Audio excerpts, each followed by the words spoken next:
pesawat enggan terbang karena seorang jamaah haji yang ditolak oleh pilot. Di antara jutaan kisah perjalanan haji yang terjadi setiap tahunnya, ada satu kisah yang menggugah hati dan memperlihatkan betapa kuatnya takdir ketika Allah telah menetapkan seseorang untuk menjadi tamunya di tanah suci. Kisah ini datang dari seorang pria sederhana asal Libya, Amir Al-Qaddafi, yang semangatnya, keyakinannya, dan kesabarannya menjadi saksi atas kekuasaan dan kasih sayang Allah Azza wa Jalla. Amir termasuk dalam rombongan terakhir jamaah haji Libya yang dijadwalkan terbang menuju Mekkah. Ia telah sampai di bandara. Pakaian ihram telah melekat di tubuh, dan hatinya penuh harap menyambut panggilan suci. Namun, ketika ia tiba di gerbang keberangkatan, harapannya seolah runtuh. Pihak keamanan menahannya dan menolak mengizinkannya naik pesawat karena ditemukan masalah dalam dokumen paspornya. Proses pemeriksaan yang rumit membuat waktunya habis, dan pilot pesawat bersikeras untuk terbang tanpa menunggunya. Amir diberitahu bahwa dirinya tidak bisa berangkat haji tahun ini. Namun, Amir tidak menyerah. Ia menolak meninggalkan bandara. Di tengah keramaian, ia berdiri teguh dengan keyakinan penuh. Pesawat itu akan kembali menjemputku. Orang-orang menatapnya dengan iba, sebagian dengan sinis, tetapi Amir tetap di sana. Diam namun penuh harap kepada Rabb-nya.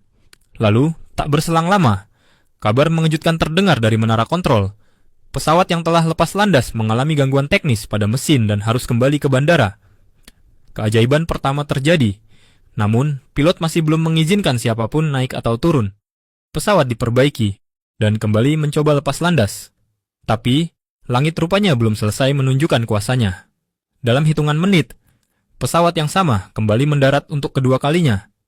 Gangguan teknis kembali terjadi dan perbaikan harus dilakukan lagi. Saat itulah hati sang pilot tersentuh.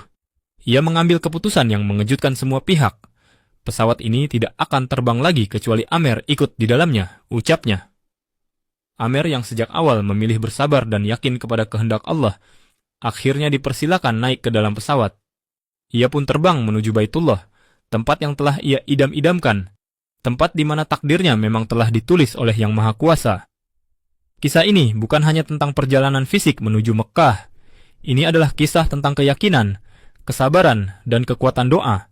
Tentang bagaimana ketika Allah telah memanggil seseorang untuk menjadi tamunya, tidak ada kekuatan di bumi, bahkan mesin pesawat sekalipun, yang mampu menghalangi. Inilah keistimewaan haji. Ia bukan sekadar ibadah. Ia adalah undangan khusus dari Allah. Dan ketika Allah telah menetapkan nama seseorang sebagai tamunya, seluruh alam semesta pun tunduk untuk memastikan ia sampai.